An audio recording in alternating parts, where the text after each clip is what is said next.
স্নান এটা আসামের হলো ফেস্টিভ্যাল, তো সবাই আর কি আজকে স্নান করতে আসে। ব্রহ্মপুত্র নদীতে স্নান করা হয়, দেখো প্রচুর লোক হয়ে গেছে। অ্যাকচুয়ালি স্নানের টাইম হলো মর্নিং 11:30, বাট সকাল সকাল 7:30 সময় এত ভিড় শুরু হয়ে গেছে। তো আমরা এখন নদীর ঘাটে যাচ্ছি, ঘাটে গিয়ে স্নান করবো। গাড়ি পার্কিং ওইদিকে করা হয়েছে আর এদিকে স্নানের জন্য যাওয়া।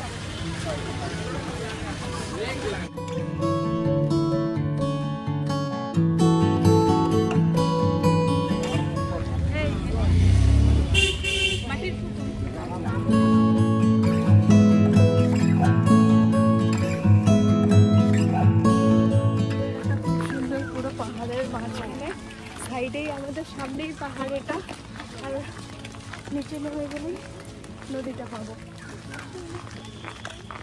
পাশ দিয়েই হাঁটছি পাহাড়ের উপরেই আর কি রাস্তাটা, আর পাহাড়ের উপর থেকেই নদীটা আছে, ব্রহ্মপুত্র নদী এটা।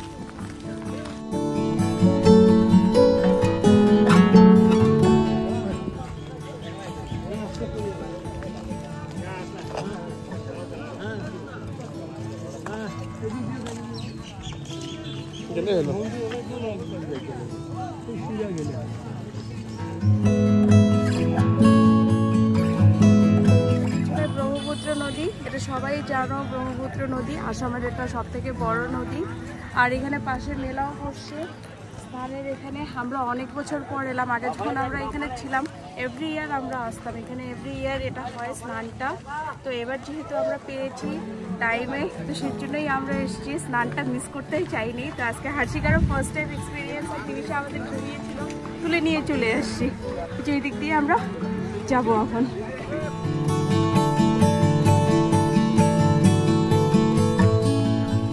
আমরা এই যে নদীর ঘাটে পৌঁছে গেছি, এখন একটু হাঁটতে লেগেছে, তো যাই হোক আর কি পৌঁছালাম। আসামে এটা মানে এভরি ইয়ার এই ফেস্টিভ্যালটা হয়, এটাকে অশোকাষ্টমী বলে।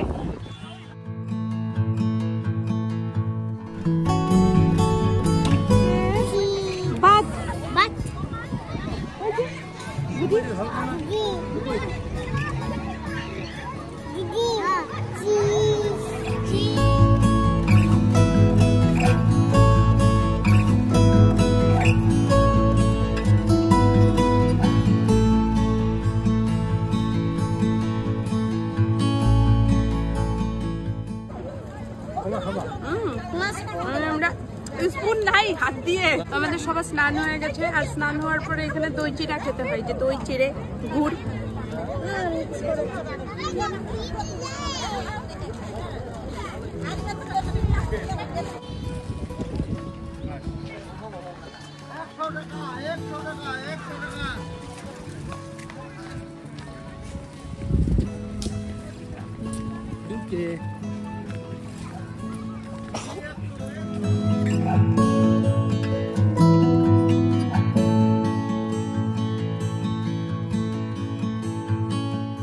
আমরা এখন যাচ্ছি বরপেটাতে।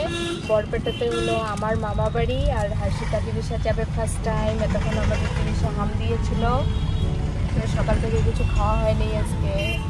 আমরা এখন দিদিশা হাম থেকে কেক খাচ্ছে। আর বরপেটা গিয়ে আমরা একটু বরপেটাও ঘুরবো, ওখানে আছে কয়েকটা ঘোরার জায়গা, ওখানে ঘুরে আমরা দেখবো। তো কেক লাগবে আরেকটা, হাসিকো কেক খাবে? দাঁড়াও দাঁড়াও,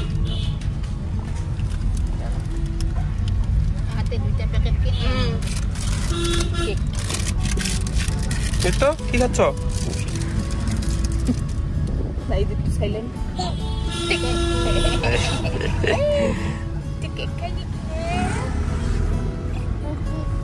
मछली मछली नहीं मम्मी सी रोको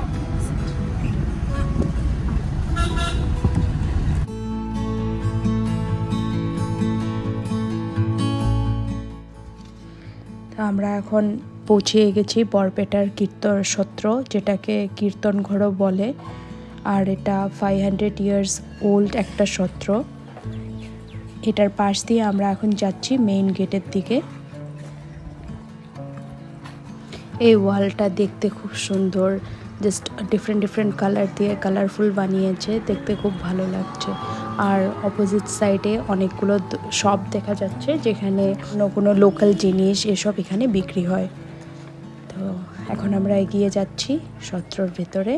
এই যে এটা হলো এন্ট্রি গেটটা অনেক বড়, দেখতে খুব সুন্দর। আর এরিয়াটা অনেক বড় এটা এরিয়া। আর এটা হলো ওয়েটিং এরিয়া, এখানে লোকজন যখন বেশি ভিড় হয় তখন ওয়েট করে। এখন হার্ষিকা আমাদের এগিয়ে যাচ্ছে সামনে মন্দিরের ভেতরের দিকে। আর মন্দিরের এই ভেতরটাও অনেক বড়, আর আমরা বাইরের থেকেই এখানে এখন প্রণাম করছি। এটা মেইন মন্দিরটা।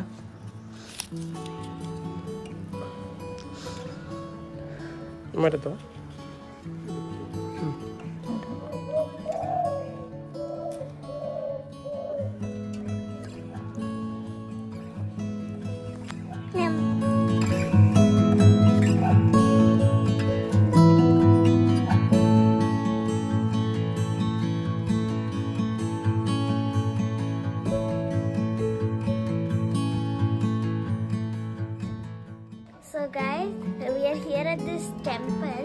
This is Barpeta's Kirtan Ghar, and I just love this. Like this story or something, I don't know what is it. It is very nice, and we are gonna explore it more.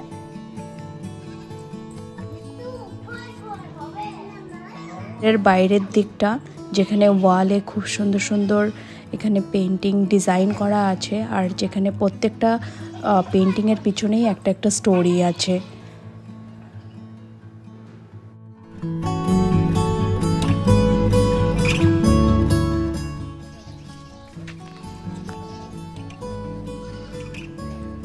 Actually আগে এখানে অনেকগুলো peacock ছিল, তো এবারে তো আমরা দেখতে পাচ্ছি না, মনে হয় গরমের জন্য হয়তো পিককগুলো বের হয় নাই, হয়তো ভেতরে ঢুকে আছে।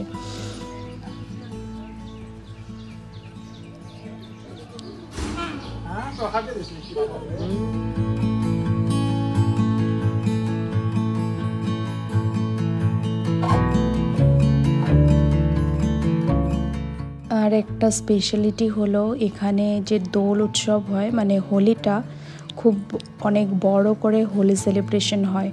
তো আমাদের আসামে আর কি এই বরপেটা সত্রর হোলি খুব পপুলার। অল ওভার আসামের সব ডিস্ট্রিক্ট থেকে, সব জায়গার থেকে এখানে হোলিতে সবাই আসে।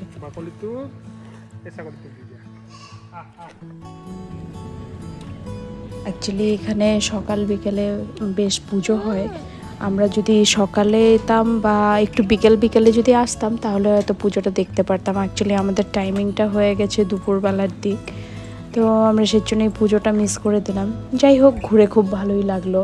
অনেক দিন পরে আসা দেখা, হার্ষিকা দেবী সহ বেশ ভালো এনজয় করেছে। আর এটাই, নেক্সট টাইম দেখি আবার যখন যাব তো আমরা ট্রাই করব যাতে সব রিচুয়ালসগুলো আমরা কভার করতে পারি, সব পুজোগুলো কভার করতে পারি আর কি।